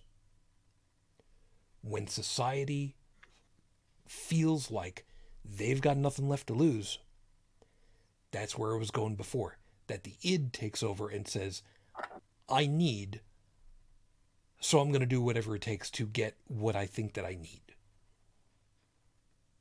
And if that means a viral video gets you a dopamine hit, and medically speaking, dopamine, you can overdose on dopamine just the same as you can overdose on pretty much any other, feel-good chemical. No? Well, too much dopamine, too many dopamine hits, eventually your dopamine receptors kind of go wonky and you don't get the same hit. So you need a bigger viral impact. Yep. Or maybe you find something else to chemically induce good feelings in yourself with. And look at people. I mean, people have a panic reaction to a situation that's not at all dire. I mean, humanity's pretty comfortable compared to what we were centuries ago. So, like, if you could be triggered by an image and your brain thinks it's a life or death situation, that's kind of odd. Well, and that's the other thing too, especially these days, is like, and this is where the insult of snowflake comes from. You know, where everything is offensive, this and everything is that, and it's because there's a generation that really has never had to suffer in the same way that, you know, let's say the generations before have. So a lot of stuff that we of the gray-haired sort, because I am starting to get a few wingtips, so I'm told, stuff that we would just brush off and just kind of go, you know, because we've seen worse.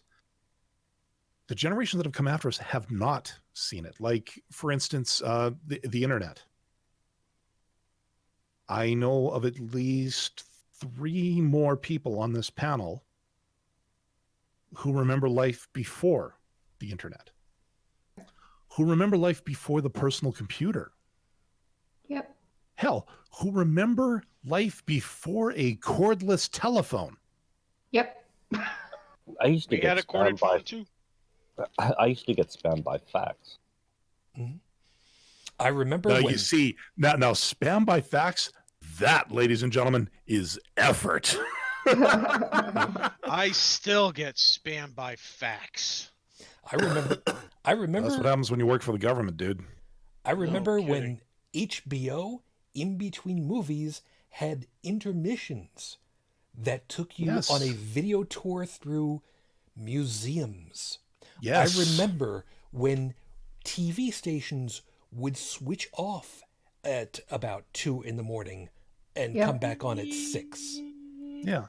But also remember, when I was a kid, color TV was still relatively new. TV stations used to go next in color on CKY.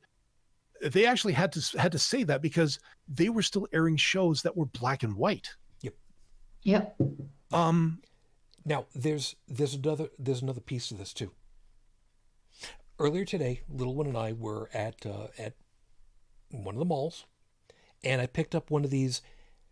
What was life like in the year you were born? And I picked up the one for 1969 because, told you, I'm still 50 for a little bit longer. 69, dude. Yes. If I'm still around, then we're having a fucking party, guys. And I looked at the things for how much did an average house cost? $15,500. Mm-hmm. How much was it to attend Harvard? $2,000 a year. How much would people expect to make average salary? I've forgotten what the salary amount was. If you 8,000? adjust that 8,000. for I think it was 8,000 a year. Now hold that thought. Hold that thought. I know where you're going. Just hold that thought a second. I did quick calculations in my head to look at this stuff, and I told the little one, a house now. It's you add a zero at this point. It's 10 times, roughly $150,000. I can see that. That's a pretty good house. How much would a car be? What would it have been? 15, 20,000? I think no. It would have been 30,000 because it was about 3,000 then. 30,000 today. Yeah, okay, I can see that. That's a good midline car. That's a good midline car. But if you make an adjustment for inflation, Yeah, I know. I'm getting there. Hold on. House 10 times the amount. Car 10 times the amount. College at Harvard. The idea of that going from 2,000 to 20,000 if it's 10 times. I don't think so. No. And then wages for someone. And I looked at that and it went from, if you were going from 8,000 a year to 80,000 a year? No, wages That did didn't not happen. go. Wages did not keep up with that and go to 10,000. No, if Now wages kept oh, up with inflation, your average minimum wage would be about $24. So Joseph, now by all means go there. well, he just said it. If we compare it with if we make adjustments for inflation on relative prices, we'll find that car prices have not gone up so much. House prices have exploded. Education prices have exploded. Like you guys said, wages have stagnated. I mean, you can still get a semi-decent car at like 18 to 20,000, but those college prices are off the freaking hook. Now the place And that I how do was they rationalize? How do they justify that? I don't understand. because Because they can. yeah, And that's what it comes down to. that's exactly the point, because if you think Because- about it, well, okay, if you're going into something like hard science, like chemistry, astronomy, physics, biology, or if you're studying, getting into the medical field, where that kind of education is needed, okay, fine. But especially these days, like if you want to get into, I don't know, something like broadcast journalism or communications or something not quite as hard sciencey as what I just mentioned. Becoming a lawyer. Well, but the thing is, there are other ways to do it that don't require you to go and end up $60,000 in debt when you get out, and realize that the job market is not there. Yeah. Like when I went to college, okay, at that time, to get into the IT field, yeah, you did need a degree, because back then that was still kind of nebulous at that point. These days, not so much, because these days technology is so prevalent. You could get a certification equivalent education on computers just by watching YouTube. Yep. Now hold that thought a second. The reason why I was going down this road, and you guys know full well, I don't ever go down these holes unless me, in driving the train on this one, unless there's a reason. Because we've got a little bit of time, and this is what I was going to just splatter onto the whole damn thing at this point. Is it reasonable to think that at the time, the 60s, the late 60s into the early 70s, when Dr. King was doing his thing, which was the 60s, of course, because,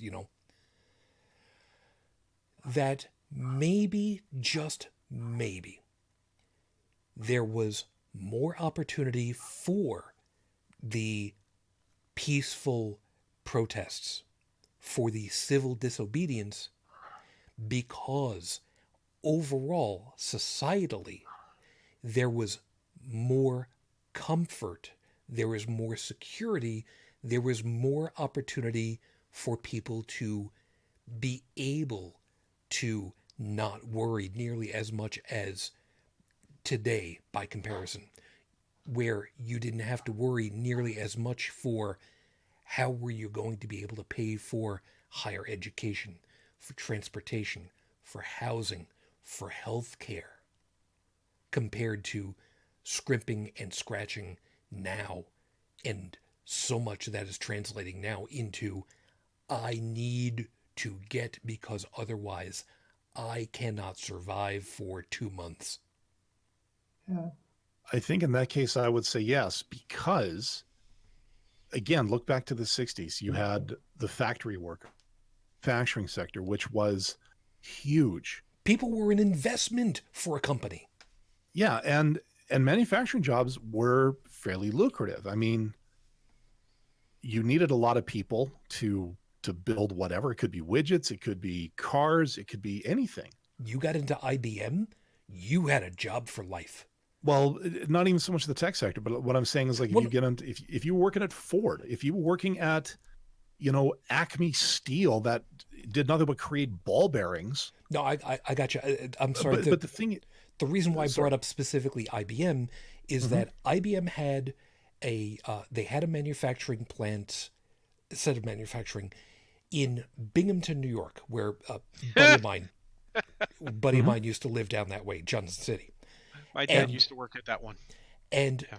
if you got into IBM, and they did a shit ton of different things, not necessarily specifically computer tech related. They've done a lot of stuff. If you got your foot in the door at IBM in those days, Yep. you had a career. Not just a. There was also IBM had this amazing reputation because of what IBM did. The reputation of right on in. We won't stop you. You can show them everything. Well, within reason. And the unions would come in because my dad actually experienced this, and they'd say, "Well, we can get you raises if you allow us to do this." Now, mind you, I'm pro-union. Okay, there's I think retail service and food service needs more unions. I think IT service needs more unions. There's a lot of things that right now a lot of people would hate me for saying need more unions, but IBM at that time in its heyday, a union couldn't do anything because the unions couldn't get the people better pay because they were getting more pay than the unions could have gotten them. They were getting better benefits than the unions were getting other people. Now, mind you, that doesn't mean that the unions were bad. It means that other companies were so bad that the unions were very good for the people. IBM was setting the bar so high that not even a union could compete. That's not the only reputation IBM had. And this is something, again, that my parents experienced when they went to a bank for a loan for a home mortgage. And they put down that they were working for IBM because they both worked at IBM at one point. The stack of paperwork for the loan, which was about this thick, when the bank agent found out that they both worked for IBM, the stack of paperwork went to this thick. Yeah. And for those of you who are playing the audio game only, imagine about an inch and a half a stack of paperwork diminishing to about Half. there, maybe a third of an inch, and And that was because IBM had the reputation that if your department was getting shut down, they would, if they couldn't move you up the ladder, because you deserved it and you put in hard work and everything else, they'd at least slide you somewhere sideways that you could cross train on. And they would pay for your training. They would say, look, this person just came in, this, that, and the other thing. They also did some other things that didn't really make the papers, but if you were an IBMer, you might have heard of some of the stuff that they did. For example, there was one gentleman in question who had a tendency to drink his paychecks. Now, any company in today's society would never, ever think of withholding a paycheck because lawsuits and everything else. I had a wife and he had some kids. The manager of this man had a sit-down talk with some people behind closed doors. They managed to get the check to the wife so that she could at the very least pay the bills, get the food, and then let the husband drink the rest of it. Companies didn't do things like that, and if a company was going to get away with it, it was definitely IBM. But we went from being but companies went from having an office of personnel to human resources. Mm-hmm. Your resources are just to be used and discarded. Yep. And that's how politicians see voters. That's a resource to get me what I want, rather than these are the people who are asking me to represent them to help them achieve what it is that they want. Yeah. To better their lives. And they're forgetting this. And any politician who tries to aspire to those, those glory days of it's the people, idiot. You know what I mean? Any of them that try to aspire to that these days are torn apart by their opponents, be it from the opposite party or from within. Oh, yeah. Yeah, you know exactly what I'm alluding to there. I you don't even have to mention it. Yeah. But it's all that's going. what I mean. Well, Joseph, hold on a second, because we're getting a little bit closer to needing to wrap. Tech, you kind of sit out. Dallin, finish your thing. I'll come over to you, Joe, to kind of. Yeah, just all I'm saying is that again, watching a lot of what's going on, the infighting. I hate to regurgitate what I've said constantly in all of this, and it's brutal. Watching this, watching the people that seem to have the actual interests of what the office is supposed to mean at heart being absolutely marginalized and ripped apart by their own party. Now, again, asking a lot of these people, what's your platform? And the response I'm seeing, you're not in this for the people. You're in this for a win. And what that win means, I'm not really convinced that it's entirely good for the country as a whole. I mean, I've heard very little on certain economic policies. What are you going to do about the fact that you've got homeless people? What do you do about wealth disparity? Do you have a plan to re-energize the country's workforce? Are you going to bring jobs back, or are you going to create an atmosphere where new jobs can be created here in this country so that your own economic system can get that much needed reboot that it needs, so that everybody isn't so freaking angry all the time? The pacifier is the paycheck. You want people to stop, yelling and screaming online?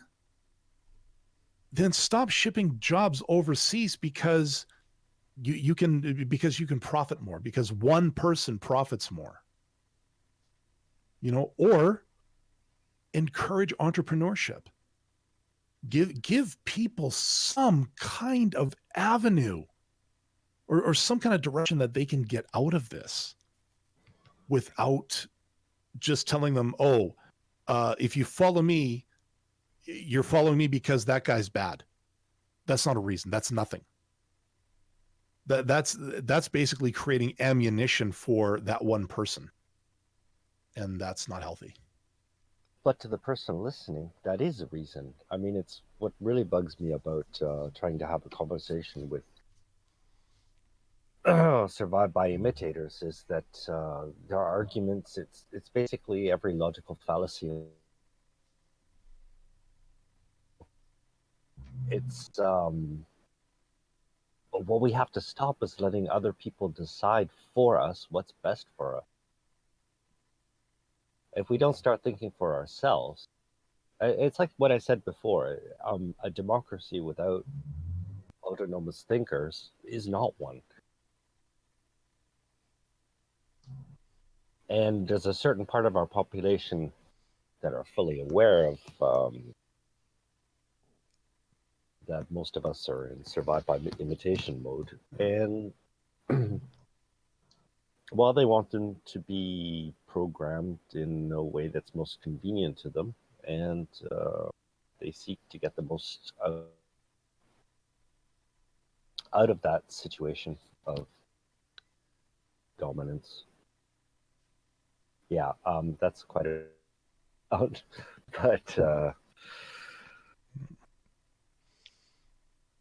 The Yeah. trouble, Well, the trouble I find with for another time. yeah, sorry. Joseph, was that pretty much gonna do for you on that point then? Yeah. We can talk about this another time. But I mean, really, what I'd like to see prevail is an autonomous thought movement. You know, to extract from the atheist movement, quote unquote, the skeptical. We need to teach people. And I mean, basically, you know, in every situation, everything we've talked about today is basically, you've got a credulous public buying a product that they don't even see or understand. Have to see about that. Joey, I know you've been very quiet because, well, I'm back. That's all right. I was saying that, you know, normally when you're quiet, it's because, you know, you don't have anything special to specifically drop in, and you do when you do. So at this point, was there anything that you wanted to put out that maybe you hadn't already? I mean, I just put out about a pound in there, but never mind.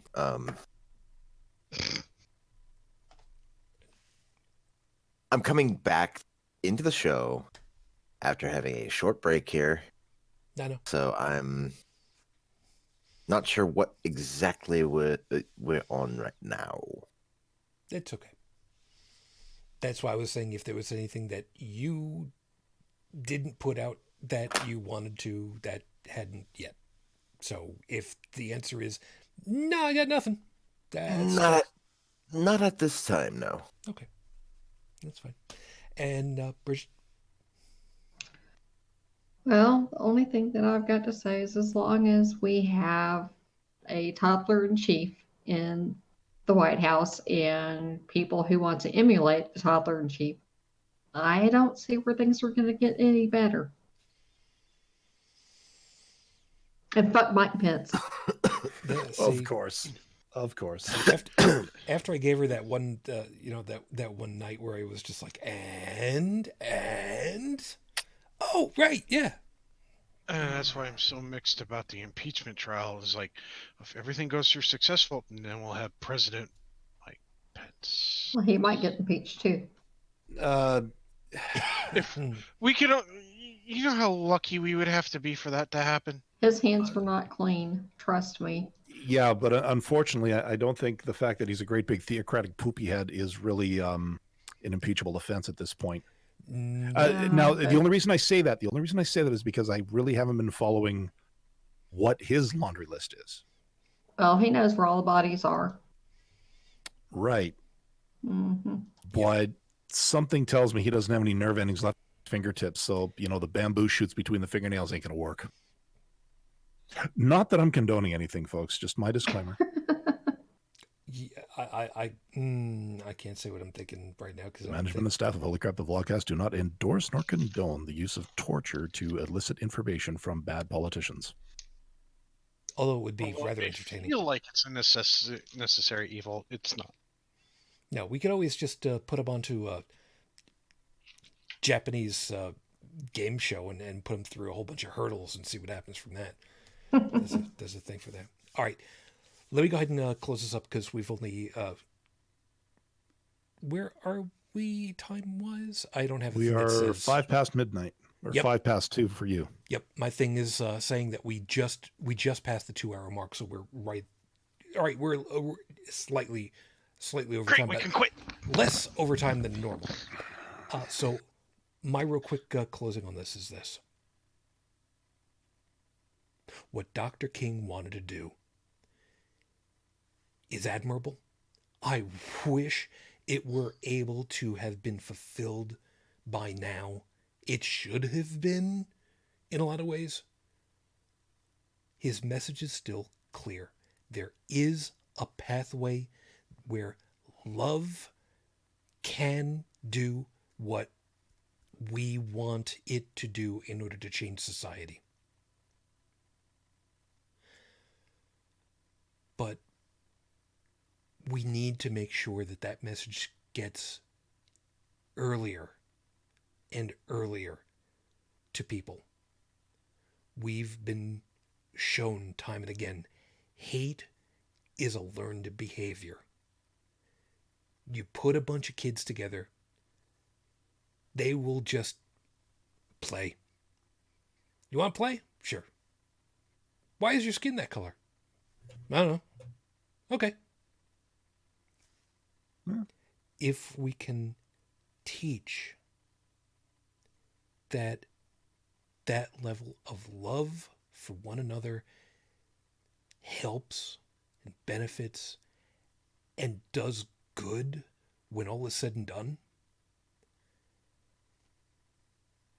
it may take a while, but like with the things that we want from the body politic, maybe, just maybe, when those seeds take, all we need to do is wait for the old guard to die off.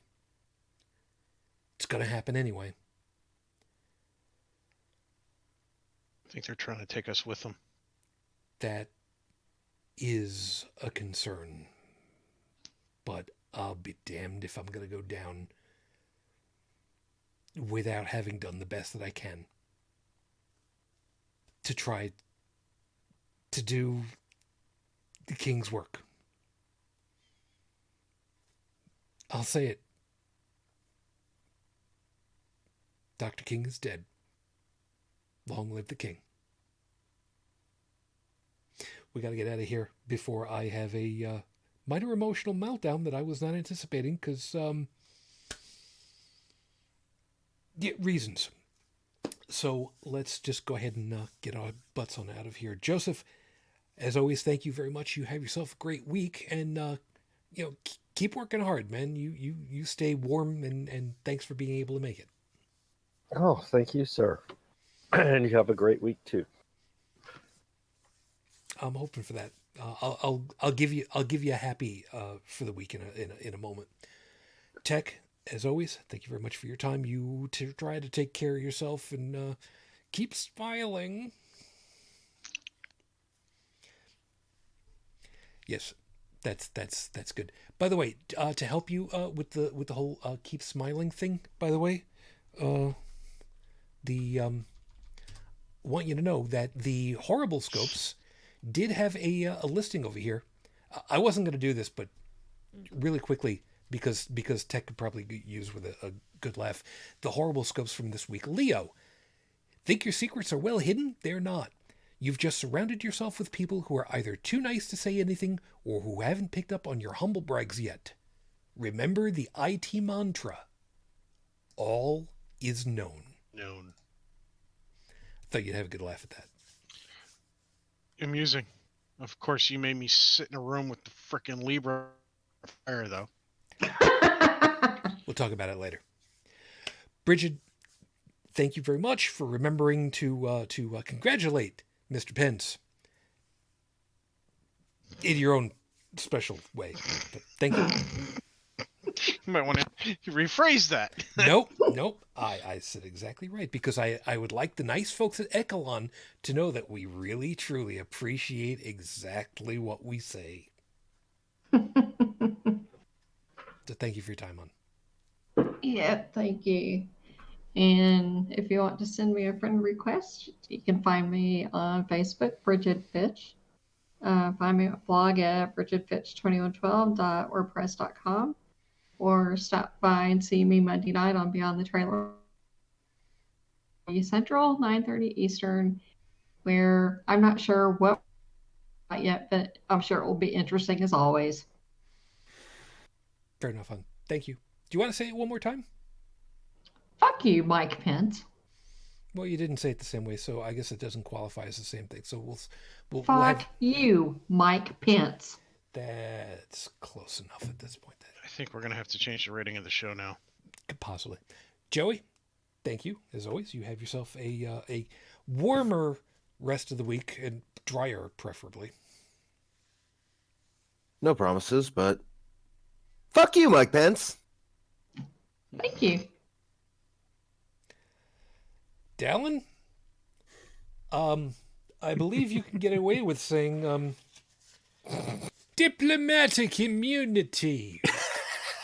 So, thank you for your time, and if you actually listen to the audio on my side, yeah, we had some network dropouts. We're gonna I'm gonna see about some way of trying to fix that for later. But thank you as always for all your work, help, and everything. Yeah, my pleasure. Of course, I am the curator of the audio version of the blogcast.com. A little behind at this point, but yeah, give me some time. Things have been happening. And for any other things, thoughts, random streams of consciousness that I may have in my more lucid time, those over at inthewind.yo5.ca. Appreciate it, man. All right, and of course for all of you over there on the live chat, which is on this side of my screen for a change, which means, yay, I'm pointing at the right spot over here for a change. TTCF, Stephanie, Beth was there. I'm kind of getting the funny feeling that she probably passed out, which wouldn't surprise me entirely. You guys have yourselves a good week. We'll be looking forward to talking to you again next time. And who knows? Maybe I will take some time out and I will record the horrible scopes to add maybe later. I don't know. We'll see. I mean, after all, a happy would be nice for a change, wouldn't it? Just a thought. Anyway, I'll read off the rest of the list to the crew when we get out of here. But otherwise, we will be seeing you guys again next week. As was said, holycrapthevlogcast.com's got all the information that you need for social media links and following us for everything. The phone number, if you want to leave a voicemail message, is 859... God, I can't read my screen right now. I moved everything around. Now I can't read it. 859-HCTV-554. 859-4288-554. And, of course, if you'd like to drop a couple of dollars our way, that would be wonderful. That's patreon.com/HCTV. And just take care of yourselves, please. Please be safe. I got stuff kind of going on in my head, and I will leave you all out there in listener land with a kind of a happy and a smile. Tiny Tribble got his first college acceptance email earlier this week. I will not say where or what state. I will say as far as to there is a new chapter being written, and I don't know what to do with this one yet. but we'll see. So in the meantime, as always, until the next time we get together, everyone, I wish you all the peace I no longer have. I wish you the strength that I've learned. I wish you well. And of course, my lady, I don't know what to say. Matane Fujin, I love you and I miss you. Dream of me. So as always, everyone, until the next time we get together, everybody, good night.